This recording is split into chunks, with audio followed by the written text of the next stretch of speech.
என்னது கல்யாணத்தை பார்த்தா கல்யாணம் நடக்குமா? திருமணம் நடைபெறாதவர்களுக்கு 48 நாள்ல இருந்து 3 மாசத்துக்குள்ள கல்யாணம் ஆயிடும். நான் அனுபவபூர்வமா இதை உணர்ந்திருக்கேன். யாருமே மிஸ் பண்ண கூடாது, எல்லாரும் பார்க்க வேண்டிய ஒரு நல்ல ஒரு கல்யாணம். நந்தி கல்யாணம் பார்த்தா முந்தி கல்யாணம் நடக்கும். அட ஆமாங்க, இங்க நடக்கிற இந்த நந்தியோட கல்யாணத்தை பார்த்தா கல்யாணம் ஆகாத இளைஞர்களுக்கு சீக்கிரமே கல்யாணம் ஆகிரும் அப்படிங்கறது நம்பிக்கை. தமிழ்நாட்டிலேயே நந்தீஸ்வரருக்கு திருக்கல்யாணம் நடக்கிற தலம். அததான் இங்க நந்தி கல்யாணம் பார்த்தா முந்தி கல்யாணம் நடக்கும் அப்படின்னு சொல்றாங்க. பங்குனி புனர்பூச நட்சத்திரத்தன்று இந்த நந்தி கல்யாணம் நடக்குது. இப்போ இந்த வீடியோ போற 2025ல வர ஏப்ரல் 6ஆம் தேதி நந்தியம் பெருமான் திருக்கல்யாணம் நடைபெற இருக்கு. ஆயிரக்கணக்கான மக்கள் இந்த கல்யாணத்தை பார்க்க வருவாங்க. இந்த தடவை எல்லா மக்களும் எந்தவித கஷ்டமும் இல்லாம நந்தியம் பெருமானோட திருக்கல்யாணத்தை பார்க்கறதுக்கு ஏதுவா அரசாங்கம் ஆற்றங்கரை பக்கத்திலேயே மேடை அமைச்சிட்டு இருக்காங்க. இதனால மக்கள் சிரமப்படாம தாராளமா ஆத்துக்குள்ள உட்கார்ந்து திருக்கல்யாணத்தை பார்க்கலாம் அப்படின்னு. அது சரி, அது எப்படி இங்க நந்திக்கு கல்யாணம் அப்படின்னு கேட்டா, திருவையாறுல வாழ்ந்த சிலதா முனிவர் அப்படிங்கிறவரு குழந்தை பாக்கியம் வேணும் அப்படின்னு சிவனை நோக்கி தவம் இருக்கிறாரு. அப்போ ஒரு அசரீரி கேக்குது, முனிவரே, புத்திர காமஷ்டி யாகம் செய்தால் குழந்தை பாக்கியம் கிடைக்கும். நீர் யாகம் செய்யும் நிலத்தை உழும்போது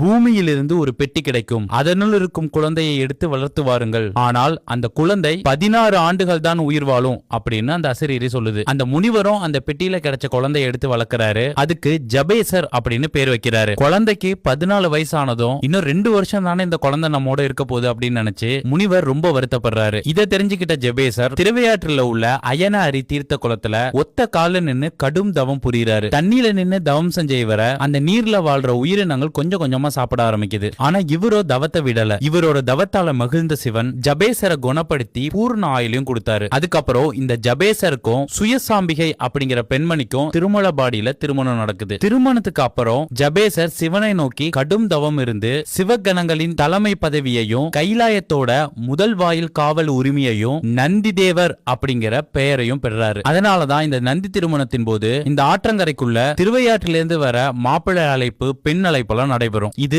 தேவார பாடல் பெற்ற 274 சிவாலயங்கள்ல 54வது தேவார தலம். கடுமையான காய்ச்சலால பாதிக்கப்பட்டவங்க இங்க உள்ள ஜொரகருக்கு புழுங்கல் அரிசியில ரசம் சாதம் படைக்கிறாங்க. இங்க இருக்கிற பிரம்மனுக்கு எதிரில 4 வேதங்களும் 4 நந்திகளாக அமைஞ்சிருக்கு. சிவன் பிரகாரத்துல 2 தட்சிணாமூர்த்தி இருக்கிறாங்க. அப்பர், சம்பந்தர், சுந்தரர் பாடிய தலம் இது. சிவனுக்கும் நந்திக்கும் நடுவுல இருக்கிற 3 குழிகளை நவகிரகங்களா கருதி அதுல தீபம் ஏற்றி வணங்குறாங்க. பொன்னார் மேனியனே, புலி தோலை அரைக்கசைத்து மின்னார் செஞ்சடை மேல் மிளிர்கொன்றை அணிந்தவனே, மண்ணே மாமணியே மழபாடியுள் மாணிக்கமே, அன்னே உன்னையல்லால் இனி யாரை நினைக்கேனே அப்படின்னு சுந்தரர் பாடினது இங்கதான். அருள்மிகு வைத்தியநாத சுவாமி திருக்கோவில் திருமலபாடி. இது திருவையாறுல இருந்து 15 கிலோமீட்டர் தொலைவுல 25 நிமிட பயண தூரத்துல அமைஞ்சிருக்கு.